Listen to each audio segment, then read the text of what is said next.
All right, welcome everybody. Those of you who are joining us on Zoom, welcome. This is we have a talk today from Dr. Zohar Lederman. He is a doctor, physician, and a bioethicist. Recently came here from Haifa in Israel and is now in the HKU Medical Ethics and Humanities Unit. And he is going to talk to us today about loneliness. So all of you lovers out there sitting by yourself by the computer, this one's for you. Thank you. Well, can I make sure first that everybody can hear me well? Among our audience far away? They're using this so they can, okay. It picks it up pretty well. Okay, okay. Yeah, so if anybody cannot hear me, just speak out. So what I thought about doing, just because loneliness is really, as a topic, it covers a lot of subtopics. I see something in chat. So starting from more philosophical considerations, like deep theoretical consideration, all the way to more practical implications in clinical medicine, so what we call the bedside. What I was thinking is to talk in general about loneliness for maybe like 20 minutes, and then stop there, see if there are any questions, and see whether there's any preferred direction that we want to go into. Obviously, because this is a philosophy department, the talk should be more philosophical. So because I saw that everybody here basically is interested in AI, so I was thinking to go into more in depth into loneliness and technology, or technological solutions to loneliness, specifically focusing on social robots. So I have a bunch of nice videos on that, but we can talk about other stuff that I've been either working on or plan to work on in the future. So just to start with a general description of loneliness and what motivates this project in the first place. So my interest in loneliness started obviously during, even prior to COVID, actually. So as an emergency medicine physician, we used to get a lot of patients who, even though they were discharged to go home from the emergency department, they stayed, right? And they stayed simply because they had nowhere to go. They have no home, really, or they had nobody to go back to at home. And that is true to those who have a relationship, they have families or not, right? During COVID, it got even more extreme, as I had several patients who actually committed suicide because of quarantine, because of lockdowns, because their families stopped visiting them. Okay, so that kind of motivated my interest in loneliness. And then I started looking at it more deeply. And then I noticed that why loneliness was a big topic among philosophers of mind and among public health people and among artists. It got really little attention by ethicists and by medical ethicists, really almost nothing. Again, so that was a nice gap for me to kind of delve into. So really, why deal with loneliness is really, I think, this person, the lonely patient who is lonely, or who might feel sick because of loneliness, or partially because of loneliness. And I think anecdotally, because a lot of us have been or will be lonely in the future or in the past. More generally, why loneliness? Because loneliness is extremely common. So numbers. So the largest trial to date is the BBC trial, which was just published, and that shows 24%-ish among the elderly worldwide, with a large group, 55,000 people,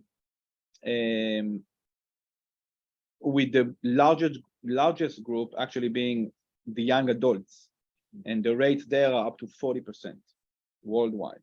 Okay, and you have at least 3 papers relating to Hong Kong that were done here in Hong Kong, and the numbers in Hong Kong are roughly 20% loneliness. In Hong Kong, you have a notion of the hidden elderly, right? So those are the elderly who actually nobody knows about them. They stay at home, play computer or watch movies, and nobody knows about them, and nobody takes care of them. So extremely, extremely common worldwide. In Israel, it's about 19% among young adults to 24% or 22% among the elderly. So that's one. Second is that loneliness is a huge public health concern because of these health implications. It's a huge risk factor, being up there with obesity, smoking. So we know it disturbs your sleep. We know it increases your blood pressure, decreases your immune system. We know it increases mortality, it increases cardiovascular diseases, et cetera, et cetera, et cetera. Another reason is that loneliness simply makes us, well, obviously it's a risk factor for suicide and depression, but regardless of those effects, loneliness just makes us sad. It reduces our well-being, and as philosophers, I think our main concern, or one of our main concerns, is the well-being of our fellow human beings. And lastly, I think loneliness goes very deep, and this is why it's interesting philosophically, among other reasons. Philosophers have, including one from California, argue for this notion of existential loneliness. There is something so deep that the need to escape, that we are lonely from the minute we are born, but we have a deep need to escape that.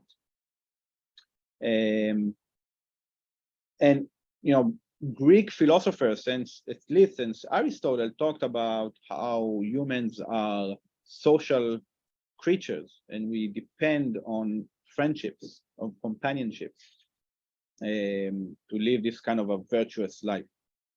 So loneliness really goes deep into the core and really hampers our core as human beings. In a way, it really limits our humanity, or limits ourselves from becoming what we can be and should be. So that's, in general, why we should think about loneliness. The literature, the philosophical literature, or the social science literature on loneliness usually deals with definitions of loneliness and kind of empirical stuff on loneliness. What I do in my research is to focus on the normative aspects of loneliness. But before we go into that, it's important to realize the definition, the various definitions of being alone, of aloneness, right? So usually authors distinguish between social isolation, right? Which is reflected obviously during COVID, in lockdowns, quarantine. Social isolation can definitely cause loneliness, but it doesn't have to. Okay, so you can distinguish, you can divide between social isolation and loneliness. The two are not necessarily linked. Okay, they are correlated, but not necessarily linked. So one can be lonely in the middle of New York City or in the middle of Hong Kong. and one can be lonely, or one can be not lonely, be happy and satisfied on the top of a mountain without anybody else, right? So that's social isolation, and that's more an objective definition rather than loneliness, which is more subjective. Solitude, on the other hand, is this notion of a positive experience of being alone. It's an instance where one is alone, but it's being productive, right? So when we later, if we talk about technology, so historians of loneliness talk about how the advent of newspapers allowed people to be in solitude while with others, right? While in society. So think about you reading the newspaper while you are surrounded by your family members. In a way, it's a way for humans to be in solitude, to be on their own, just to read, to think, while being surrounded by other people. And the same, in a way, goes to technology, that technology might be a way for us to be in solitude with ourselves, to be productive while with others. And obviously, this is the positive aspect of technology. There might be, and there are negative aspects of it. So solitude is kind of this positive experience of being alone. And usually we think about philosophers, we think about religious figures, you know, going back to the Bible, to Moses getting the Bible from God. They were all done in solitude, right? So philosophers like to mention this, Nietzsche's Zarathustra, right? Who grows and becomes a lion in the desert. So that's solitude. What I'm really concerned about is loneliness. And loneliness is the negative experience of being alone, right? I think all humans experience loneliness at some point of their life. What I'm focusing on and what public health people are focusing on is more chronic loneliness, right? So this is the persistent loneliness rather than, you know, there was one day where you felt lonely when you went abroad, right? So we're talking about a longer periods of time where you felt lonely because of in different contexts and for various reasons. And that loneliness in turn affects your health in negative ways and your well-being. Usually the common definition of loneliness is very operational, and I would say superficial for philosophers. And the definition is, and this is how social scientists talk about it since the 70s, that loneliness is a subjective distress caused by a mismatch between what you expect your social relations to be and what you perceive them to be, right? So you expect P, whether it be intimate relations or just friends, relationship with friends, or even with God, and P minus 1, if what you perceive is P minus 1, then you feel the distress of loneliness, right? So you don't get what you expect. That's that's the common operational definition of loneliness.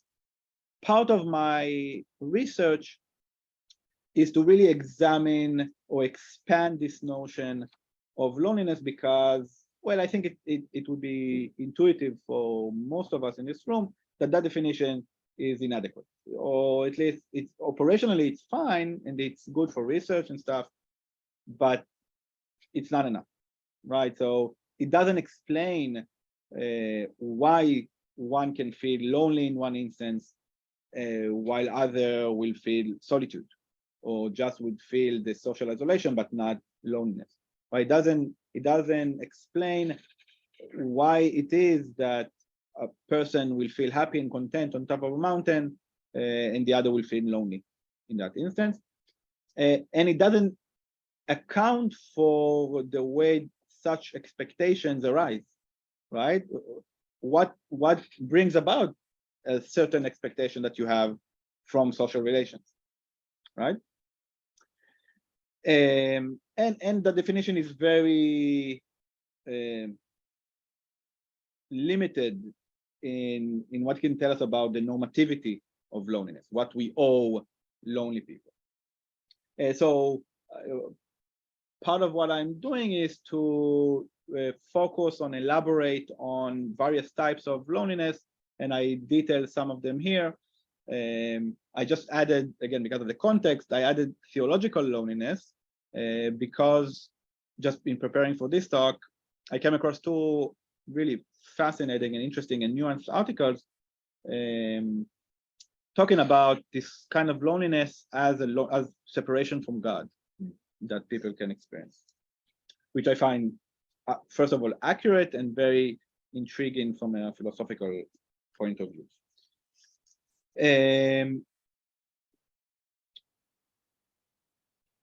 How do I go from here to, okay. So that's why loneliness and what is loneliness. And I will end this first part talking a little bit about a human right against loneliness. So thinking about loneliness in normative terms, you can equate that to think about health in normative terms, right? So in bioethics and applied ethics, we usually talk about health normatively in the sense that those who are not healthy deserve to be healthy, right? They have a right to be healthy, or at least a right to healthcare, and that right means something. It means that others have duties to provide resources, provide opportunities for them to be healthy.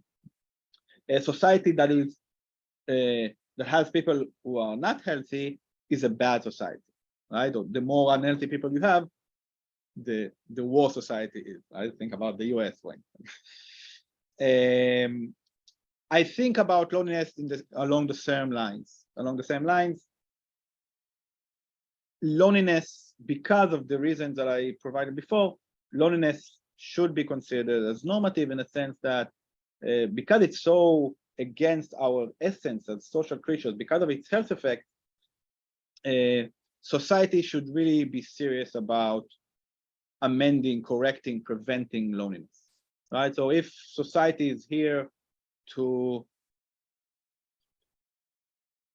facilitate people advancement, right? So facilitate, to allow people to prosper, to live happily and contently, it should do something about loneliness. It should prevent or mitigate loneliness, because loneliness is a limiting factor. I think there are several ways to get to it, to get such a right. The easiest path, I think, from a philosophical perspective, is to talk about the right against loneliness, or the right not to be lonely, as part of a right to health, right? So again, because of the descriptive stuff that I said before, the link between loneliness and bad health, if you support a right to health, or at least a right to healthcare, then I think the distance between that and supporting a right against loneliness is short, right? Is pretty much straightforward. Again, so loneliness hampers your health, and if we are serious about a right to health, then we should do something about loneliness. And we can talk about it more, but basically there are internal conditions for loneliness and external conditions. So internally, you can think about having socialization classes, like in the UK, where you train people to be more social, right? And external conditions, you give resources to people to register for classes, for instance, to go to yoga classes, right? To take care of a dog, and all these kinds of give them all kinds of tools that we know might prevent or mitigate loneliness. So that's the easy path, philosophically speaking. more sophisticated but harder to justify path go deeper than that. And they will, and such accounts will argue that loneliness, or humans have a human or a basic or non-basic right against loneliness, regardless of the health outcome. So that means, or in 20 years, if we discover that loneliness, it's not true that loneliness is linked to all these health impacts, and in a way, it's a threat because the science is limited. So we know much more about social isolation than loneliness. And this kind of research is extremely hard to really prove eventually. But regardless of the empirical facts here, why should we, or why we should have a right against loneliness? And you can do that in two ways. You can go from up to bottom, or from bottom up. So from top to bottom, what authors have been doing, to talk in the sense of social determinants of health, for instance, or to describe some sort of theory of human well-being, where for the human well-being, you need to have, or for a theory of social justice, you have a few criteria, right? So health is a condition for well-being. Having a house, having a home is a condition for well-being. And you can say that having friends, or Nussbaum calls it the capability to play, that's a condition for well-being. So that's one way to go about it. Another way to go about it, which is, I think, the most demanding one, and that's what I'm currently engaging, but the least developed, is from bottom up, is to really go to the core of what I said earlier, what it is about being human, and why it is that social connections are so intrinsically important to our really being human, to our humanity. And I think that's the real challenge, but also that's what we should be arguing, because I actually think that's the accurate account, right? And this goes back to Aristotle again, who really, I think, was accurate in capturing that nobody can be happy, and I have his quote somewhere here, nobody can be happy without friends. Even the richest guy cannot be happy without friends.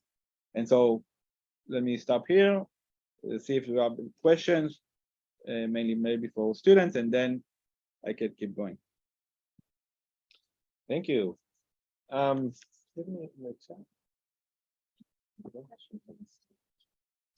All right. We have a question right here. Yes, go ahead. So I have a question that you said a person have a right not to be lonely, but how about a person is so evil that he cannot be with other people? So if this person is so evil that if he is be with the others will be harmed, then is that person still have the right to be not lonely? Yeah, exactly. So that's a very good point. So Kimberly Brownie, she's the only philosopher right now, well, until maybe a month ago, she was the only one who talked about loneliness as a normative, in normative terms. She's now in Canada, originally from the UK. And that's, so half of her book is devoted to answering your question. And she argues that yes.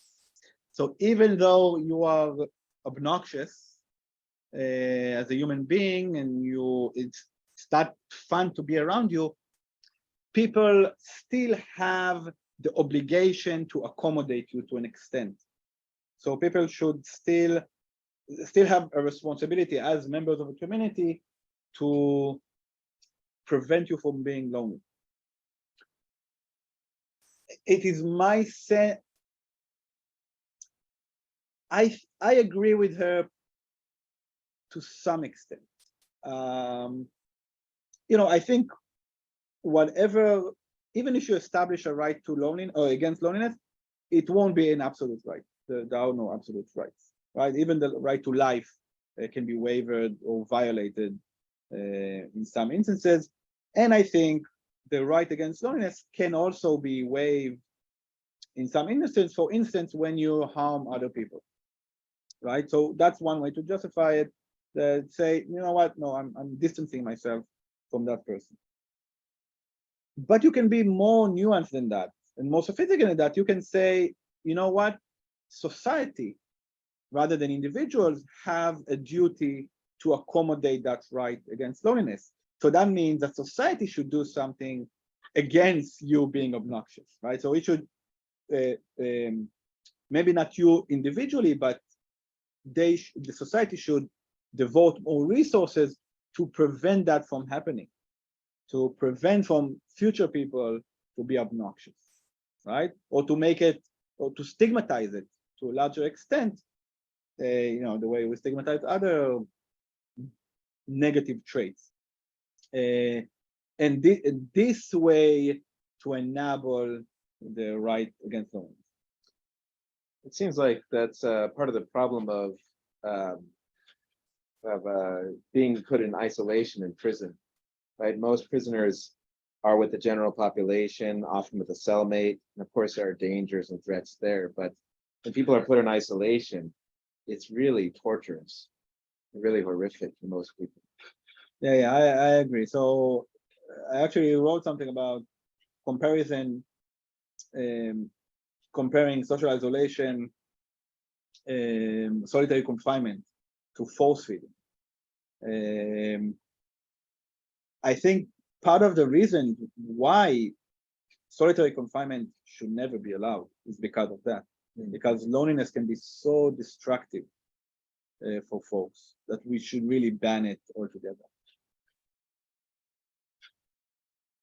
I have a question. You mentioned that during the COVID period, we got all those lockdown things, and during quarantine, people suffer from loneliness and some of them suicide. I wonder, even if they are social isolated, they can still contact each other through social media. So why do they feel lonely? Good question. So that's actually a good lead point to what I wanted to talk about, technology and loneliness. So, right. So during COVID, I think people started using more and more technological solutions to loneliness. And that includes, you know, Facebook, Twitter, and more. So virtual reality, social robots, and what have you. And there were some countries and municipalities, and I know of some in Israel, for instance, that actually provided computers to people, right? New York City just acquired 850 social robots to give to elderly as a assistance against loneliness, social isolation. I think the evidence on that, well, two things about that.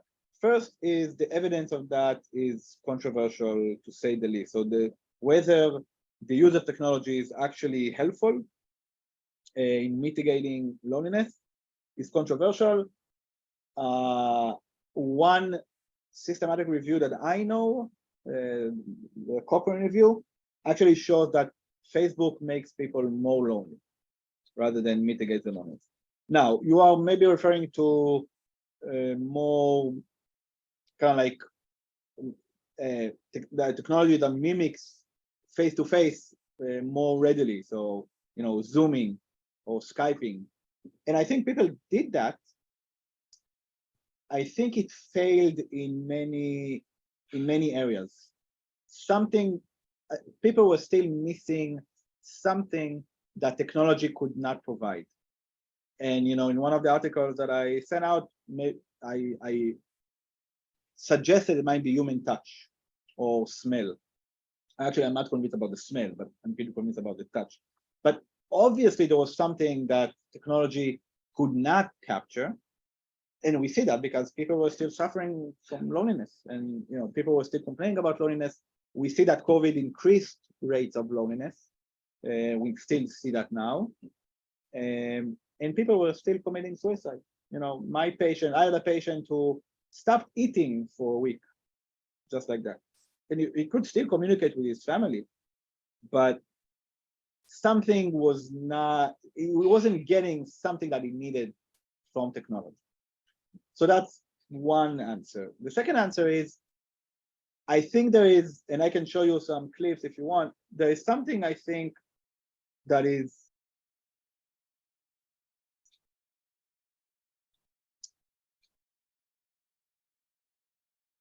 that really that is really bothering, or might really bother you when you realize that what society has to offer to lonely individuals is just throwing technology at them.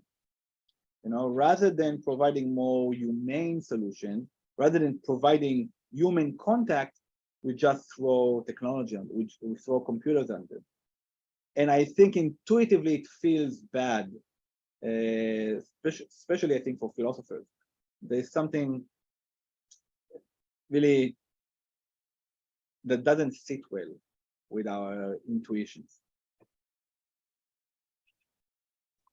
So I think the missing things are not touchless now, because through AR we can still have those feelings, I guess. But I guess there is something missing, and that's something spiritual. Like we think about philosophical or religious things. I think that's what's missing. Spiritual? Spiritual things, like we think about philosophical questions or questions related to religion, all those spiritual things.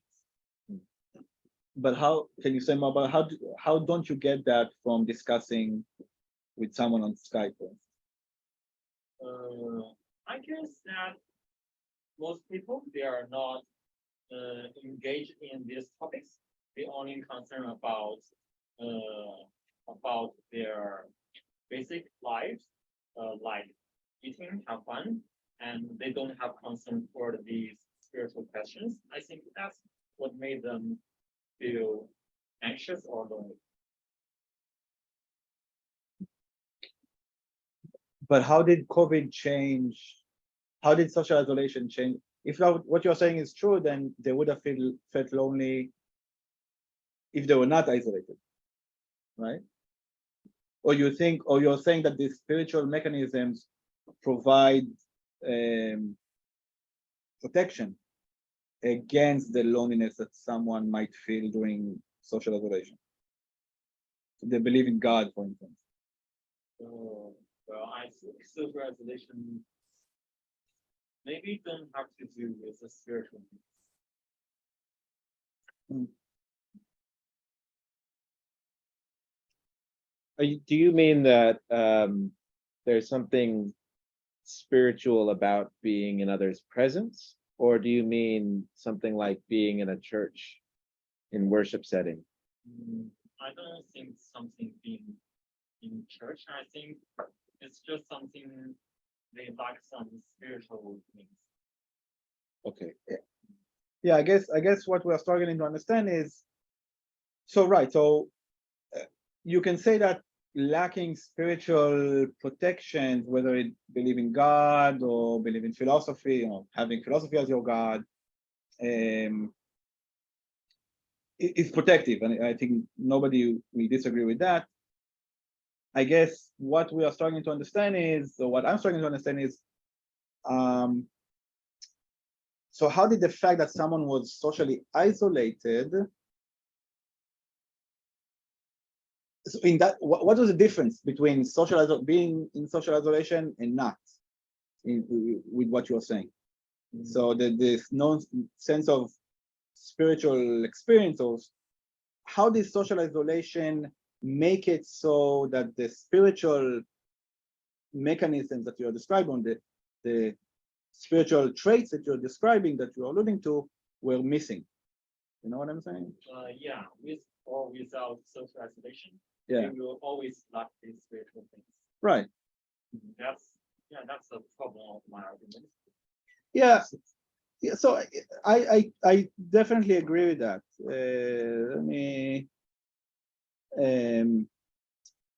I definitely agree with that.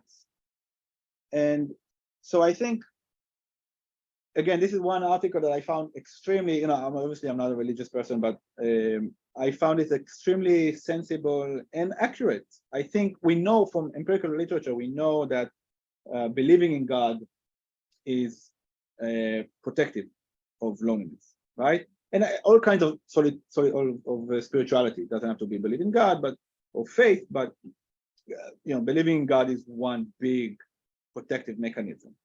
And because of that, I think society should really emphasize that, regardless of whether society sees itself as religious or not, since we are concerned about the well-being of people, and since we know that religious or faith is such a major component of humans' lives, society should really make more effort in promoting it, in enabling it, in using it as a protective mechanism against loneliness. And so this author, for instance, this was written a long time ago, but I think he's spot right. So, I brought his quote here. He talks about loneliness experienced by people who lost God, right? And again, I think it is spot on. And reading this, and I read this yesterday, I realized that one of the reasons why I stopped believing in God, because I come from almost a religious, half a religious house, was because I realized, the stuff that I expected, assuming that God existed, did not happen, right? Did not manifest. And that made me doubt the existence of God. And that realization or thinking that I realized that God doesn't exist can be extremely dangerous and can be a source of loneliness, right? Definitely. And then this is what happens, when the saying that God is dead, then you'll start looking for other meanings in life, right? But and philosophers have talked about it for a long, long time.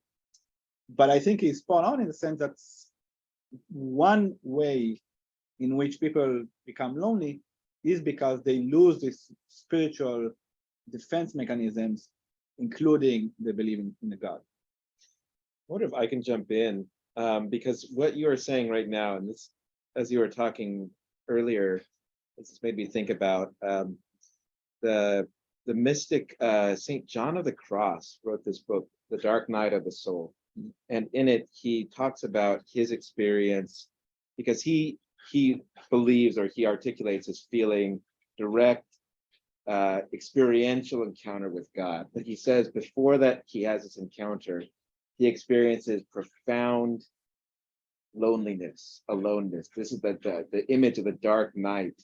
He's sitting there, he's praying, God, where are you? And all he hears is silence.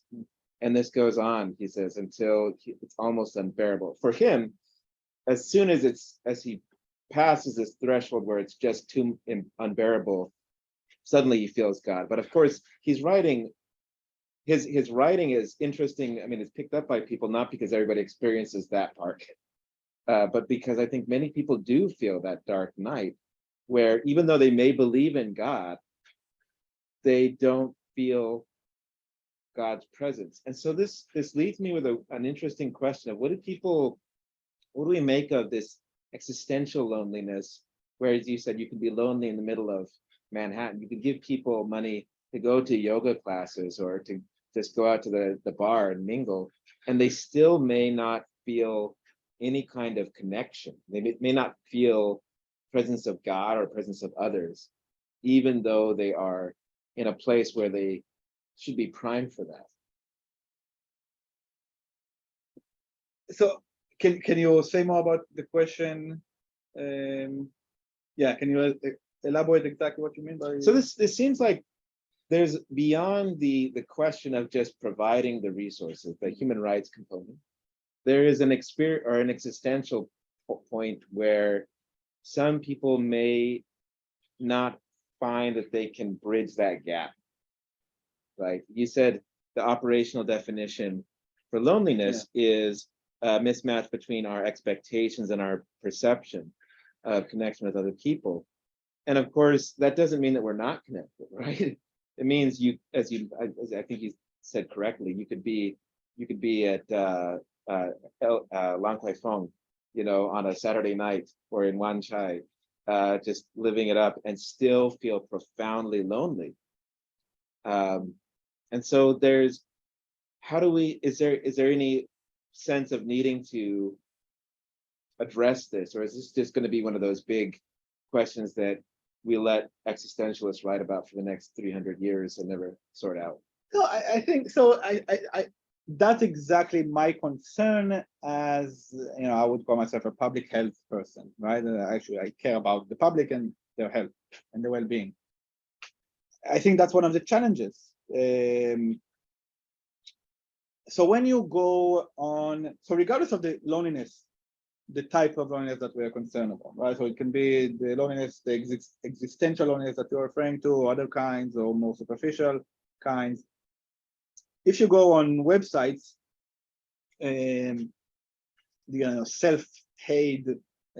self-help websites, and some authors also talk about it, you will see, register for a class, right? Take your dog on a walk. Make your loneliness into solitude, right? So this is why I'm going this quote. And those are definite. Attending to the internal conditions of loneliness definitely can work, right? We know that empirically. And I think individuals do have some responsibility to do something about their loneliness, right? There's no question about it. The question is, where does their responsibility end and societal responsibility takes effect? Meaning the responsibility of society to try and turn these instances that you're describing into instances of solitude, or to prevent those instances altogether, right? And I think that's the challenge, both normatively, as a way for us, for ethicists, to make a case that society should do that, and both practically to advise policymakers how to accomplish that. And I think you have a few solutions. So I can tell you what we are going to do hopefully at HKU. We are thinking about or applying to do research in social prescribing. So where people come to the emergency department, we identify them as lonely, we link them up with religious representatives. So this can be with different faith, depending on the context, or it can be any religious figure. And that religious figure has a role of, again, either mitigating loneliness in some way, either instructing individuals how to turn their moments of loneliness into solitude, right? And I think religion plays a significant part of that, to exactly tell. So, Kierkegaard talks about the tragic hero, to turn lonely individuals into the tragic hero, even, right? To show them how the moments of loneliness can be transformed into moments of solitude. And beyond that, to connect them to other people who feel lonely, and in this way mitigate their loneliness. So is this like a going to be part of the role of chaplains? Exactly. Okay. Exactly. And I think chaplains, usually in medicine, we tend, especially, as ethicists who are trained in analytic philosophy, we try to shy away from religion and religious stuff. And I think that's a mistake, because religion has such a significant force in people's life, such a significant role we should use that. We should encourage the use of religion or the reliance on religion or religious tools to help you. Oh, that's part of our school's mission. There Christian you go. education for There the you whole go. person.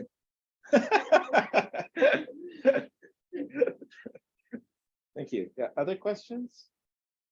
I don't see any. Go ahead. Yeah, I have questions about your PowerPoint on the human rights part. Yeah. I guess my questions can be divided into two parts. One is just kind of straightforward questions about whether the human rights you are talking is more on the moral human right or more on talking about some international legal human right. Moral. Yeah. Moral. I don't. Yeah, I don't talk about legal. I think the legal will come from the moral. Yeah. Okay. There's there's Yeah. Sorry. Yeah. it can be a lot of questions, discussions about that, but I also assume you're talking about moral rights, so Yeah. sure. And then if it's about moral human rights, then I would like to hear you say more about whether it is or why it is related to the moral human rights of health when talking about our loneliness. Because I can so far I can see that what you are saying is telling us it is important as a moral value of being avoiding loneliness in some sense or in some situations. But even they are morally subjective, whether they should be considered to be a moral right to be another issue. I mean, it should be something we find even higher. Especially because when talking about loneliness, yes, usually we don't want to be lonely for a long time. But sometimes we still need to have some time to be alone, whether you report it to that lonely, but at least we need some individual time, something like that. So making loneliness or avoid loneliness as a part of health and then looking to the more human rights. Well, I'm not totally against that, but I want to hear more than just to say it is morally subjective. So I wonder. Yeah. Thank you.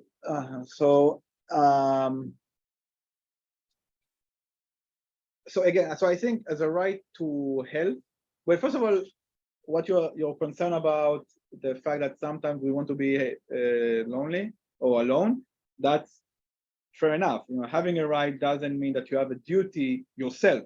But the fact that you yourself, the individual, has the right doesn't mean you have a duty to yourself. Right? The two are different. And in that sense, you can have a right to something, or again, in this case, against loneliness. At the same time, you don't have a duty to yourself never to be alone. The two are distinguished, and you know, you have a right to be healthy, but you can also choose to be not healthy, right? If you don't exercise, if you smoke. So that goes to that concern. The way to establish that, I think the easiest way to establish a right to against loneliness as a part of a right to health is first to use the notion of social determinants of health, right? Which right now I think, you know, all serious public health people and bioethicists will take for granted. You know, it's not, used to be more controversial, but less so now. And that goes to, you know, basically we know that even more important than access to healthcare, right, to the medication that you take, to the physician that you have, much more important is your sense of personal autonomy, not more autonomy, personal autonomy. So the liberty that you have in your life and the power dynamics that you have with your peers, right, in society. Much more important than anything else in terms of the way it affects your health. And just using loneliness in the sense of, you know, I call it the negative social determinants of health. I think again, it's pretty straightforward to say, you know, you can rely on specific theories. So Norman Daniels, you know, I just happen to like. So, you know, at first he talked about a right to healthcare, but in his latest book he talks about a right to health. understanding the importance of social determinants of health, and you can easily, put the right against loneliness into that. So if you feel lonely, you have reduced opportunities, right? And so in order to get an equality of opportunity, you need to do something about loneliness, right? So that's I think it's a pretty easy, straightforward way. The really more challenging path is to say independently, right, that humans have a right to health or right against loneliness. And I think, again, you have a few ways to do that. One is obviously to prove that empirically, scientifically, that humans are social creatures, right? And some people are doing that. Obviously, it's less convincing for philosophers. This is odd gap. So I'm not pushing that too strongly. But I think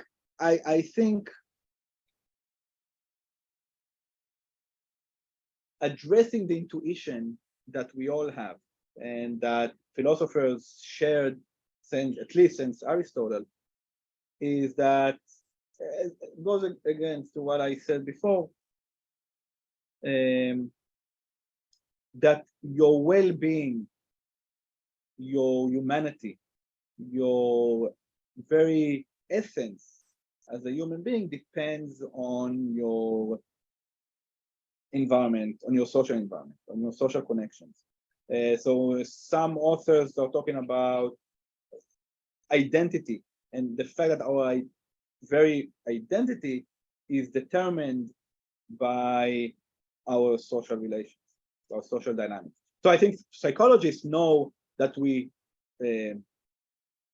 epistemologically, we know ourselves through the eyes of others, right? I think that's pretty common, pretty taken for granted right now. That you know who you are through the eyes of others, right? The way you perceive others to perceive you. But going deeper than that, you define your own identity based on your social dynamics, right? So you have a few authors, just this morning I read Gadamer, who talks about self-alienation, right? And I think the core of the argument is accurate. The challenge is to just elaborate it or articulate it better than what they did. But I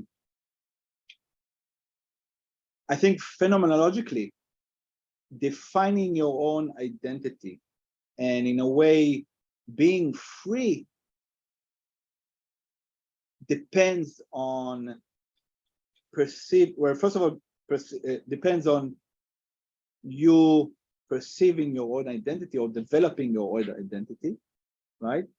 And that identity depends on social relations, right? So once you, again, I'm not establishing this link, but if someone were to establish that link successfully, and I think some came really close, that would be a way to really fundamentally justify this right against loneliness, because it goes deep to your identity. And in order to be free, we need to have an identity of a self against another, right? Which is really interesting because a lot of the accounts of existential loneliness go back to this Hegelian perspective of, the only reason why we are lonely and all of us feel lonely is because at the beginning, at some point in time, we acknowledge that we are separated from others. It can be from our parents, from our friends. And you realize, so it's paradoxical because through others, you realize that you are a self, that you are self-contained, that you are not connected to others, and that makes you feel lonely. And I think the solution or defining the right to loneliness or against loneliness, again, relies on that link between identity and perception of the self and other individuals, right? yeah, I don't know if I have anything here. No, that's it. I have a quote I wanted to add, but next time. So that would be the challenge, or at least that's the challenge for me. A somewhat easier way to do so will be really to go from up to bottom, and this is what Brownlee is doing here. So she says this. She said, humans have a right to a minimally adequate access to decent human contact, right? And again, she justifies it by a minimum condition for well-being, for human well-being. So because humans have a right to well-being, society has the obligation to accommodate that right. That right includes a minimally adequate access to decent human contact. And she doesn't use loneliness, she uses social deprivation, which is close enough. So third level, you have that, that's the way to justify a right against loneliness, right? Because of this right to well-being, because of this right to minimally adequate access to decent human contact, therefore you have a right against social deprivation. So this goes kind of from a big theory to down to the individual right. What if I can have a follow-up? So in one of your articles, you mentioned the distinction between therapy and enhancement. And this is, of course, an interesting concept within bioethics. For those of you who don't know the difference, or the idea that therapy is establishing something so that you're at what's considered a normative threshold. If you're deaf, for example, we give you hearing aids and then you can hear at the same level as other people. But enhancement gives you the level, the capability at a higher capacity than other people. So super hearing, for example, would be an enhancement. So how do we, if we're talking about loneliness as a human rights and a healthcare concern, is there a possibility for having loneliness enhancement, or being in like a super socialized person, feeling more than adequately connected to other people? Yeah, so you actually, people in Chicago are developing a loneliness pill. Loneliness pill. Yeah. Right. And then you have to ask yourself, wait a minute, is that therapy or is that enhancement? Right? So, you know, Is that not just ecstasy? no, actually, it's just the estrogen. Estrogen. Yeah. Okay. Interesting. Apparently, women are better than us in the developing social relations. So, you know, I think it's an interesting question for those who are interested in that kind of question, whether it's therapy or enhancement. I tend to be less interested in that, just because it doesn't really matter to me whether it is enhancement or whether it's therapy. I'm more concerned about, or where I come from is more well-being, or, you know, enabling a meaningful life for individuals. So in that sense, I don't really care whether you call it enhancement or therapy. And the reason why I say that, or at least it is at least my way to escape that discussion, because I think the answer is complex, right? So if you take for granted, or if you assume really, if you accept the notion that this notion of existential loneliness, right? That loneliness is a fact of human life, then every therapy against loneliness will be a kind of enhancement, because normalcy. So usually, you know, one way to define the difference between enhancement and therapy is talk about normalcy. So if it's within normal, we talk about therapy. If it's beyond what it is to be normal, then we talk about enhancement, right?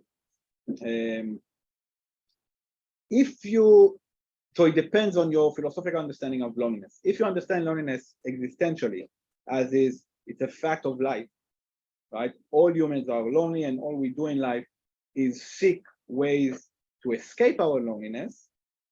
Then whatever you do against loneliness is enhancement, right? Because loneliness is natural. If your conception is that, on the contrary, that humans are social creatures essentially, so every measure against loneliness you can see as therapy, right? Including a loneliness pill. So that's where I stand. Again, I think from a public health perspective, I don't consider that discussion to be of enormous importance. Personally. Follow up then. You cited Sherry Turkle in one of your articles as well, and in her book Alone Together, which is perfectly situated for this conversation. Yeah. She has this instance where she talks about going to a university and giving a talk about, I believe it was about chatbots or about social robots or something. And she was wringing her hands about how disconcerting this was. And she said afterwards, a student came to her and asked her where she could get one of those. And Sherry Turkle says that she was pretty shocked that this was the takeaway, that there's a solution to this. So how does that fit into this bigger conversation? Yeah. So, so I am very much in disagreement with Sherry Turkle, and I find her couple of books pretty superficial, and even more than that, pretty paternalistic. So she actually says, talking about social robots, she says that the social robots take away our humanity, the use of social robots, and I disagree. So Sherry, she goes, in her books, she interviews a lot of people, mainly college students and high school students, and she sort of arguing against them, right? So they all use technology, and she's like, "What are you doing? What are you doing? This takes away from your humanity." And one reason for that, she says, well, why does it take away our humanity? Because the use of technological measures takes away your ability to empathize with your peers, with other humans. And I think, empirically speaking, that's not accurate. And also conceptually, so there's a really good scholar who argues, no, you can develop, you can enhance, you can accommodate empathy even on Facebook, even using Skype, Zoom, and social robots can increase or express this notion of empathy, right? So I think Sherry tries to capture a common intuition that we may have from the use of technology. And I can show you, if you want, I can show you a short clip of using a social robot. That the reason why I bring them is because I think it stirs up this intuition among us, among philosophers, that something went away, right? And I think Sherry tries to capture that. I don't think her argument is really convincing, right? I think she's biased, and I think she doesn't go deep enough, frankly. But I think it's a genuine attempt to capture the intuition that something that society should not rely on technology to deal with loneliness, right? Society should rely on human beings or members of the community to help others who are lonely,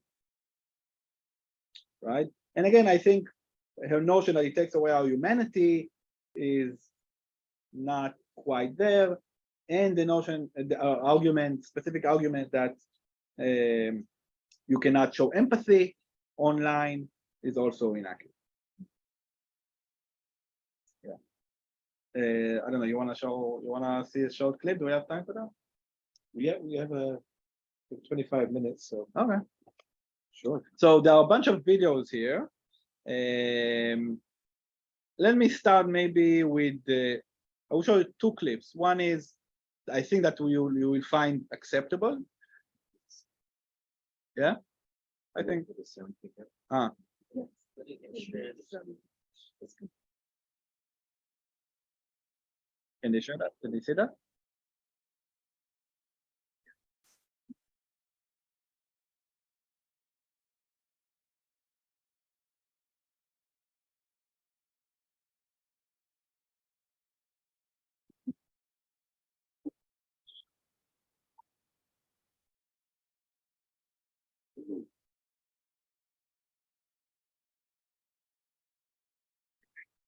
So LEQ, that's an Israeli company that produces social robots, the robot that you saw.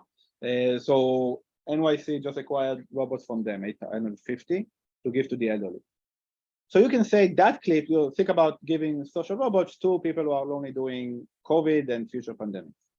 I think that video is, seems okay. It's not alarming too much, but it gets worse, right? And these are clips you can find on YouTube. The company obviously uses them to promote their product. I will go to the other extreme, right? There are other clips in between. We can watch them if you want, but this is, I think, the extreme, and this is what really, again, motivate my work on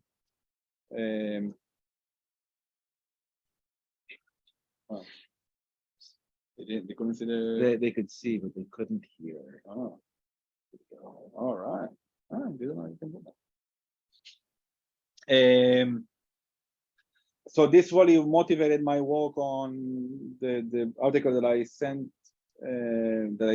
and some more recent work. Nobody prepared me for getting older. And because I live alone, I thought having a companion would be wonderful for me. She checks up on me. She finds out how I'm doing.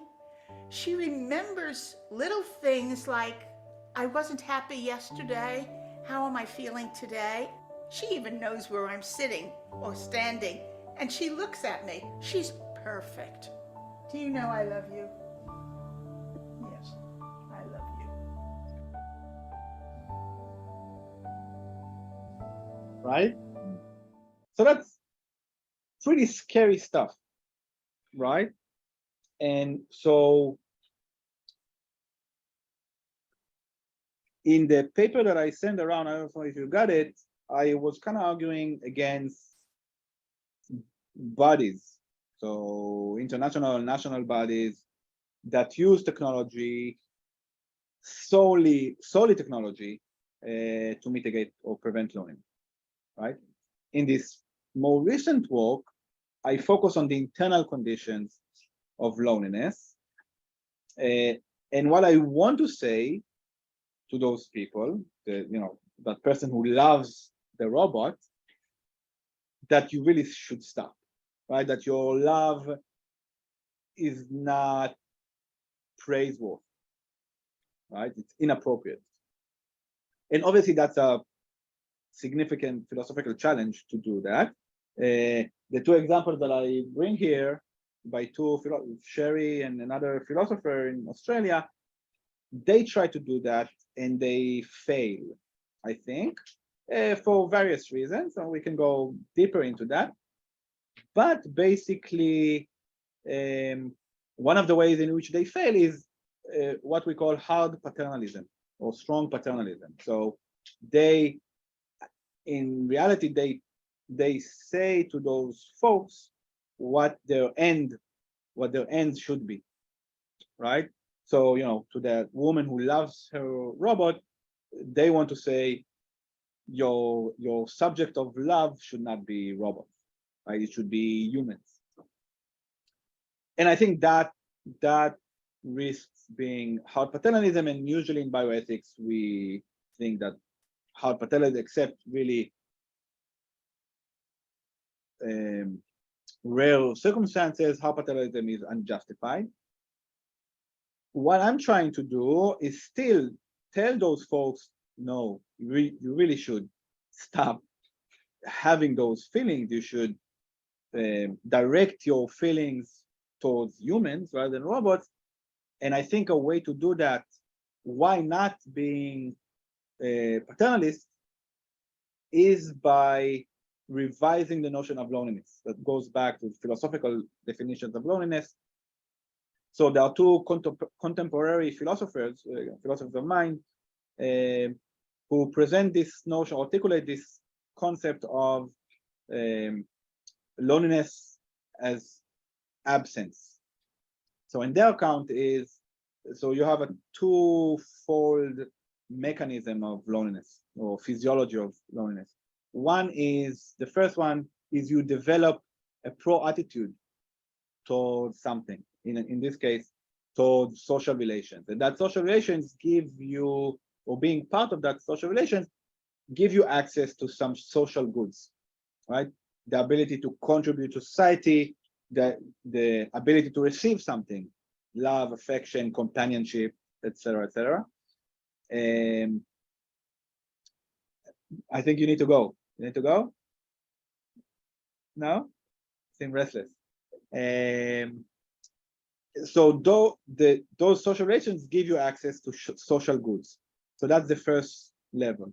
The second level is you recognize, you acknowledge the absence of that something, right?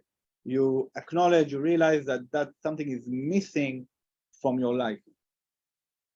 And that, if we accept that definition of loneliness, which is a more nuanced, deeper understanding definition of loneliness than the operational definition, then we can tell those people what you really have a pro attitude towards is human connections, not the ability to talk with something, right? With an object. And the social goods you're looking for are not, again, the ability to communicate with the robot. So the robot can actually put your image in other location.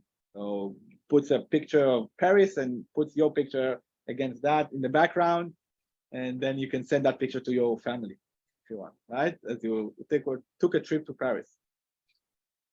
I think using the definition of loneliness as absence, you can tell those people, without being paternalistic, your true end, you think they might be the social robots, but they are not. Your true end are conversing, touching, sharing spiritual moments with fellow human beings, whether family, intimate relations, what have you. And the robots can be helpful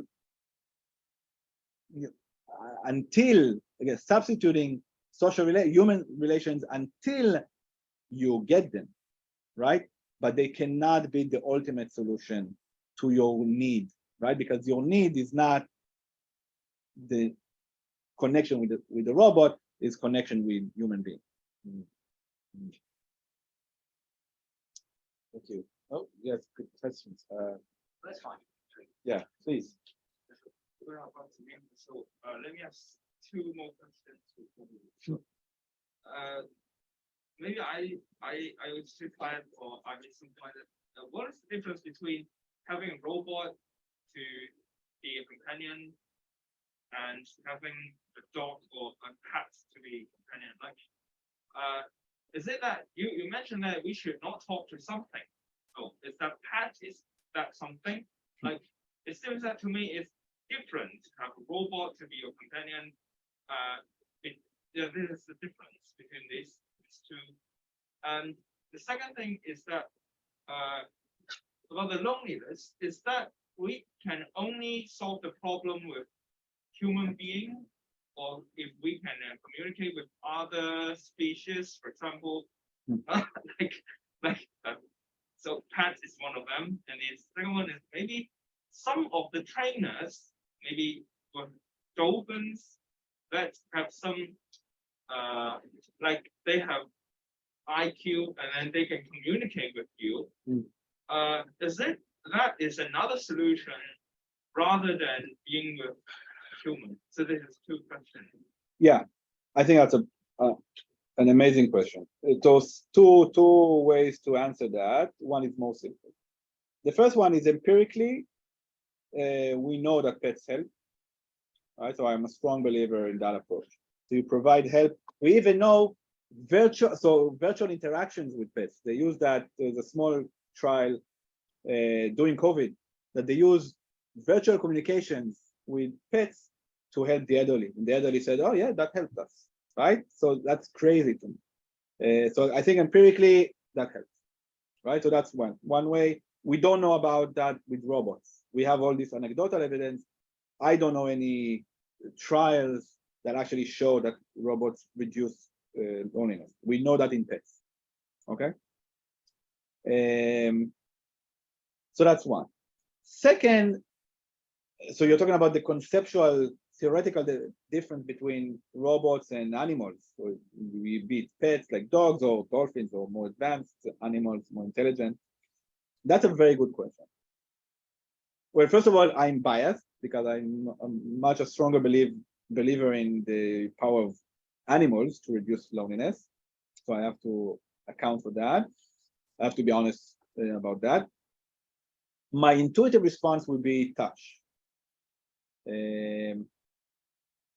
That it's much more significant to share touch with animals than it is with robots. But then a reply could be, wait a minute, but then you have the Japanese robot, or you have a few other kinds of robots that it's actually nice to touch them. They have fur and they wag their tail. And you actually, if you go to YouTube, you have patients with dementia and they were given the social robots to pet, and that's what they do. We don't know if it helps them, but you know, they do have that experience of touching. So that might be go against my argument, or against this intuition. A second response to that, and again, this is not, I'm just thinking together with you.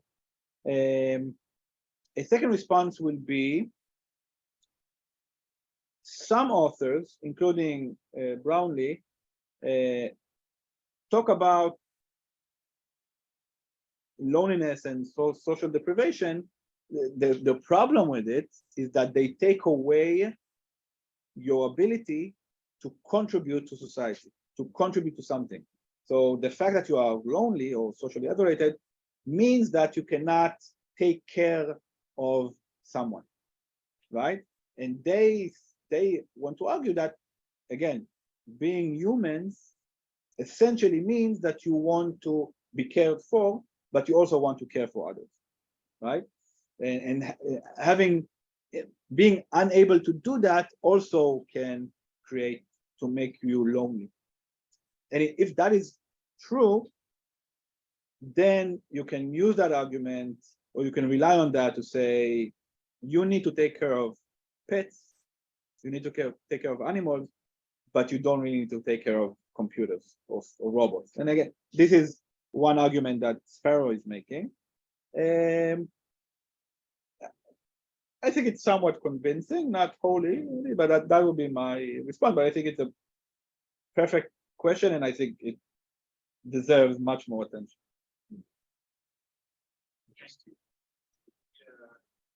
Thank you for that. Yeah, but so I knew that you seem restless. That's okay. Gigi? Yeah. So I thought I missed something there. I think you first criticized one criticism of using social robots for care as being strongly capitalistic. Did I miss it? That's what you said. Yeah. And later you developed an argument which sounded to me also capitalistic. So I don't know if that impression is fair, because you said something like, you by revising or defining what loneliness is, we can somehow tell people that what they really need. So what makes that less capitalistic, or at least less viciously?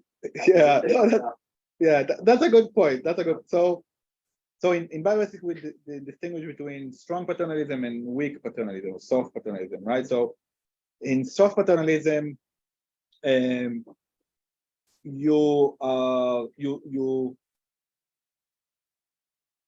direct the patient in this case, or the individual, to use other means, or you argue about the means to reach an end that you both agree on, right? Whereas in strong paternalism, you argue about the ends. So in clinical medicine, you know, if a patient now comes to me and say,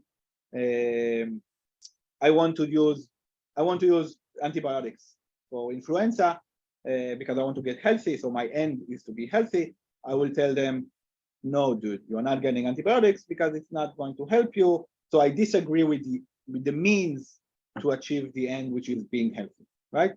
And that's soft paternalism, that's usually accepted in medical ethics.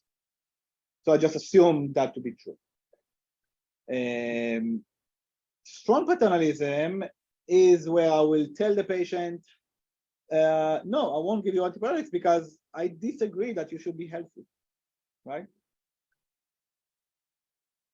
What I'm hoping to achieve with a revision of this concept, definition of loneliness, is a way to, first of all, capture the intuition that I think we all, or a lot of people in this room or listening, share, that something is wrong with those images, with the clip that we saw, that people rely too much on the social robots.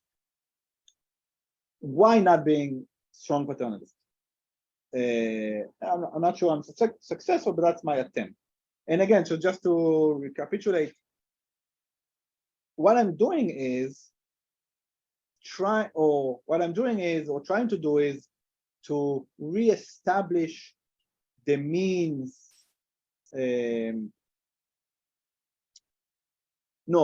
re-articulating what the real me or real ends of people are, right?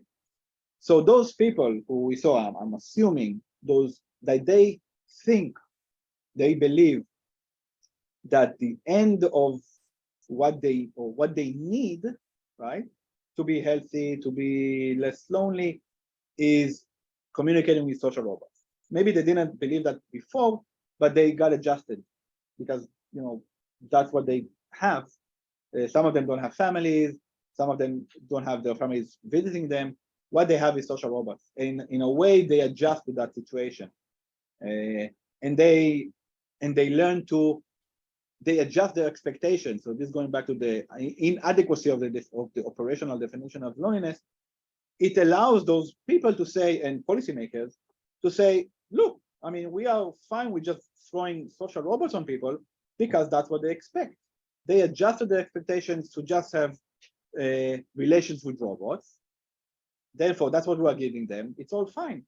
And so the end becomes, you know, the lack of, or the end becomes having relations with robots, right? Or rather, no, the end becomes being not lonely. The means is through relations with robots. What I want to say is, right, so the end, I agree. The end is not to be lonely, reduce your loneliness, prevent your loneliness. The means are not using robots, right? You got used to it, but that's not what you initially had a pro attitude towards. That's not what you are missing. What you are missing and what you originally had a pro attitude, we are all born with a pro attitude towards relations with other humans. So the means to achieve that end of lack of reduced loneliness is by way of social or human relations rather than the relations with robots. So again, I'm not sure this is convincing, but that's my attempt to kind of evade this charge of strong paternalism. Yeah, thanks. That helps. Yeah. So in this case, you mean that Sherry Turkle she's saying that they don't even have the right ends, not just the right, exactly, not just the means exactly, are wrong, exactly. So both Sparrow and Sherry, they are saying. So in Sherry's case, she has a few arguments, right? So I mentioned one. it goes against humanity. The use of social robots. What is humanity? I mean, come on. Second, well, what is humanity in Helsen, right? Second, you said there's no empathy, right? Or through so in the relation where you have social robots. The charge of strong paternalism applies to her more significantly when she talks about privacy. So one of the concerns is if you put social robots in people's houses, you deprive them of their privacy, because indeed these social robots, make no mistake about it, they gather so much data, right? And make no question about it, or make no doubt about it, the companies that make the robots are going to use that data, and they are going to sell that data for a lot of money, right? So that's a valid concern. However, what Cherry does, or seems to argue, is that the need to maintain privacy is more important, or should be more important for people than dealing with their loneliness. And that is, I think, that is why we can charge her, we can blame her for strong paternalism. The notion about humanism, we can just say she's sloppy, less strong paternalism. Interesting. Thank you. So very quickly, what do you think of the view that some people have the view that using social robots somewhere involves some kind of deception when people like in the advertising video, right? They seem to develop emotional attachment. Yeah.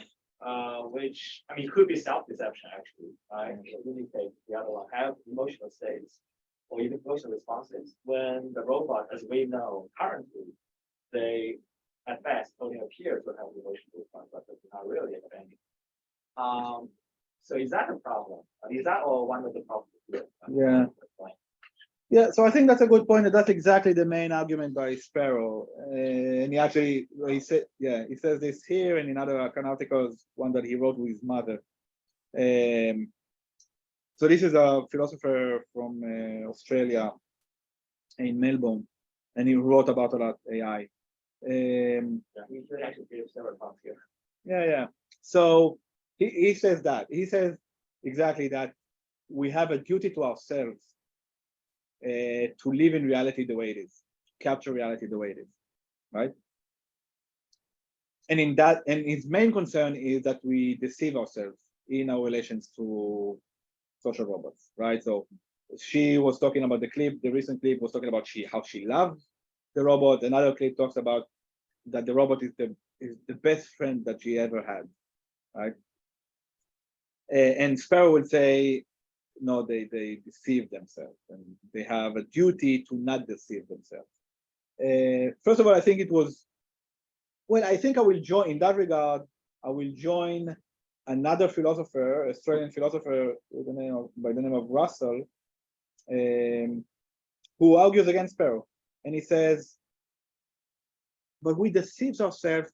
There might be a duty to ourselves to capture reality the way it is, but it's not an absolute duty, right? There are other overriding duties or needs, such as the need to be happy, to be content, and to maintain our well-being. And he says, throughout our lives, we deceive ourselves all the time, right?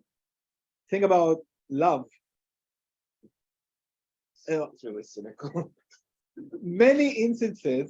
Many instances of love involve self-deception, right? Especially when it's non-reciprocal. Think about when you submit a paper for publication, right? Among the faculty of us, you think it's the best paper ever written, right? But you have to deceive yourself that way, otherwise you won't submit it, right? You will procrastinate for the rest of your life, right? So you only submit. You only submit. no, but in order to teach philosophy, in order to be a scholar and to be an independent scholar, there is a sense of what I'm doing. My research is important, can change lives, right? Can better the lives of people, and we know most of the time it's not going to. So self-deception is a critical part of our lives in everything we do. And authors are talking about self-deception as it's a way for actually one of the psychological consequences of loneliness is the fact that you see reality more accurately than if you're not lonely, right? So you become much more sensitive about social cues, and you realize that you are not so special or you're not as good as you thought you are, right? And psychologists talk about the negative implication of that, right? Even though it's probably true that you're not as good as you think you are, all of us, and loneliness makes you realize that, but psychologically speaking, it reduces your well-being.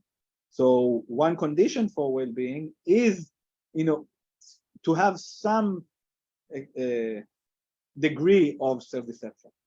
So I think in that regard, because of that, this notion, this argument of the duty to ourselves to be against self-deception and to capture reality the way it is, really fails. At best, even if you have a duty to yourself, which is controversial, this notion in general of duty to ourselves, it's still, they are not absolute. And you have other overriding duties or needs or rights. Thank you. All right, well, it is 4 o'clock. This is a very stimulating discussion, but I think if there's no other questions, please join me in thanking Dr. Lederman. This is a very fascinating discussion. I appreciate you coming in today.